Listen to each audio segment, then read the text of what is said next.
Hi అండి, welcome to MV food bites. ఈరోజు నేను మీకు 100% పక్కా నెల్లూరు స్టైల్ చేపల పులుసుని పర్ఫెక్ట్ కొలతలతో చూపిస్తున్నానండి. మీరు ఎప్పుడు చేసినా ఈ కొలతలతో చేయండి. ముక్క సాఫ్ట్గా, పులుసు చిక్కగా వస్తుంది. నెల్లూరు చేపల పులుసు తినటం కోసం రెస్టారెంట్స్కి వెళ్లాల్సిన పని లేదు. ఇంట్లోనే నేను చెప్పిన విధంగా ట్రై చేస్తే సరిపోతుంది. దీనికోసం ముందుగా నేను 2 kgs కొరమీను చేపలు తీసుకున్నానండి. వీటిని బాగా వాష్ చేసి చివర్లో కొద్దిగా మజ్జిగ, ఉప్పు వేసి నీచు వాసన పోయే వరకు నీట్గా వాష్ చేసుకొని పెట్టుకున్నాను. ఈ 2 kgల చేప ముక్కలకి గాను కేజీకి 70 grams చొప్పున, అంటే 2 kgsకి 140 grams అన్నమాట. కరెక్ట్గా మనం అరచేతితో పట్టుకొని చూస్తే ఒక బంతి అంత సైజులో ఉండాలి. మీకు అర్థం అవ్వటం కోసం ఇలా బంతిలాగా చేసి చూపిస్తున్నానండి.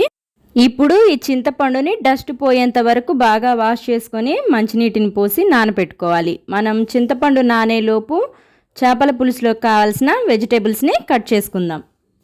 ఇప్పుడు 3 మీడియం సైజ్ ఆనియన్స్, 2 టమాటాలు, 1 మామిడికాయ తీసుకొని ఆనియన్స్ని వీడియోలో చూపిన విధంగా మరీ చిన్నగా కాకుండా కొద్దిగా మీడియం సైజులో ఉండే ముక్కల్లాగా కట్ చేసుకోవాలి. ఇలా కొద్దిగా పెద్ద ముక్కలు కట్ చేసుకోవటం వల్ల మనము కర్రీ కలుపుకొని తినేటప్పుడు ఆ ఉల్లిపాయ ముక్కలు పంటి కింద పడి చాలా బాగుంటాయి.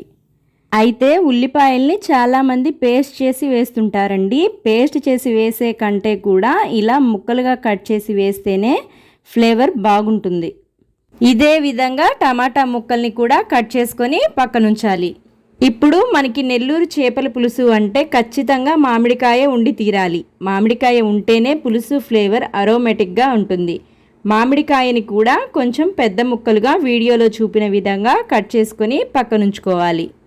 మీకు ఇష్టం ఉంటే మామిడికాయ ముక్కలతో పాటు టెంకిని కూడా కర్రీలో వేసుకోవచ్చు. ఇప్పుడు మనం ముందుగా నానపెట్టుకున్న చింతపండుని బాగా పిసికి చిక్కటి చింతపండు గుజ్జుని తీసుకోవాలి.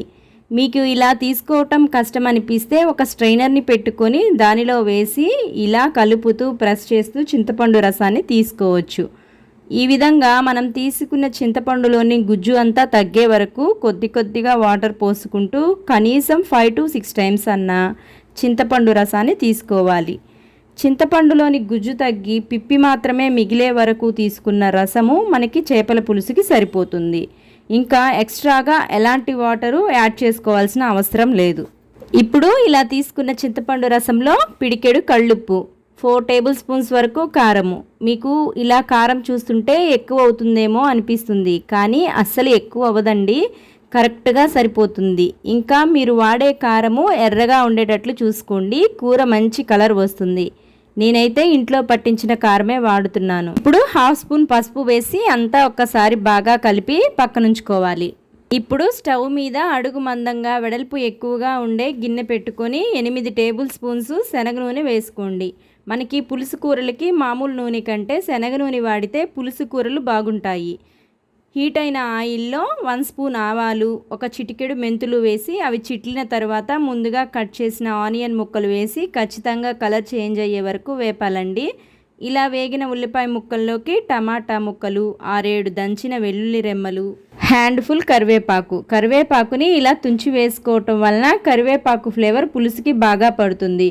ఇప్పుడు వీటన్నింటినీ టొమాటో ముక్క మెత్తబడే వరకు వేపిన తర్వాత మనం ముందుగా రెడీ చేసి పెట్టుకున్న పులుసు మిశ్రమాన్ని వేసి మీడియం ఫ్లేమ్ మీద బాయిల్ అవ్వనివ్వాలి.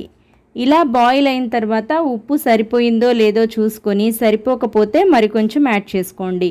నాకు ఇక్కడ కొద్దిగా తగ్గిందండి, అందుకని మళ్ళీ యాడ్ చేసుకుంటున్నాను. మనకి ఎప్పుడూ కూడా చేపల పులుసుకి ఉప్పు, కారం, పులుపు కరెక్ట్గా ఉండాలండి, అప్పుడే పులుసు బాగుంటుంది. ఇప్పుడు ఇలా బాయిల్ అవుతున్న పులుసులో చేప ముక్కల్ని ఒక్కొక్కటిగా ఒకదాని పక్కన ఒకటి పరుచుకుంటూ వేసుకొని గరిట పెట్టకుండా ఇలా గిన్నె ఒకసారి కదుపుకొని హై ఫ్లేమ్ మీద 10 నిమిషాలు మూత పెట్టి కూర ఉడుకు పట్టే వరకు ఉంచుకోవాలి. ఇది ఉడికేలోగా మనకి చేపల పులుసులోకి కావలసిన మెయిన్ మసాలా కోసం పాన్ పెట్టుకొని 2 స్పూన్స్ ధనియాలు, 1 స్పూన్ మెంతులు వేసి 50% వేపుకున్న తర్వాత 1 స్పూన్ జీలకర్ర, 1 స్పూన్ ఆవాలు వేసి ఆవాలు కొద్దిగా చిట్లిన సౌండ్ వచ్చి మంచి వాసన వచ్చే వరకు మాడిపోకుండా వేపి వేరే ప్లేట్లోకి తీసుకొని చల్లారనిచ్చి మిక్సర్ జార్లో వేసుకొని పౌడర్లా బ్లెండ్ చేసుకోవాలి. ఇలా బ్లెండ్ చేసుకోగానే మంచి వాసన వస్తుందండి. ఇప్పుడు దీనిలో 6-7 వెల్లుల్లి రెమ్మలు వేసి కొద్దిగా కోర్స్గా బ్లెండ్ చేసి పక్కనుంచాలి.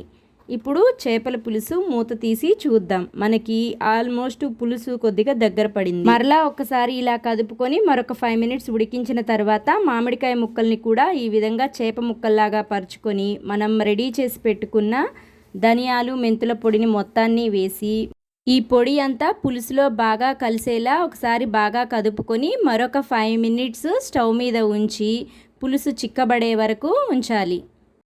పులుసు ఇలా చిక్కబడి ఆయిల్ పైకి తేలిన తర్వాత చివరగా సన్నగా తరిగిన కొత్తిమీర వేసి మరొక 5 మినిట్స్ ఉంచి స్టవ్ ఆఫ్ చేసుకోవాలి.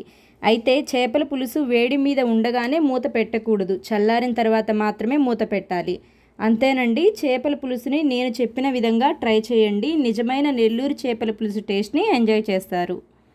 ఈ పులుసుని వండిన రోజు కంటే మరుసటి రోజు తింటే ముక్కకి పులుపు బాగా పట్టి రుచిగా ఉంటుంది. మీకు ఎవరైనా నెల్లూరులో తెలిసిన వాళ్ళు ఉంటే ఈ వీడియోని వాళ్ళకి షేర్ చేసి అడగండి, వాళ్ళు ఇలానే చేస్తాము అని చెప్తారు. ఈ చేపల పులుసు అన్నంలోకే కాదండి, రాగి సంగటిలోకి కూడా సూపర్గా ఉంటుంది. ఒక్కసారి ట్రై చేయండి. వీడియో నచ్చితే లైక్ చేయండి. ఇలాంటి మరిన్ని రెసిపీస్ కోసం ఎంవీ ఫుడ్ బైట్స్ ఛానల్ని సబ్స్క్రైబ్ చేయండి.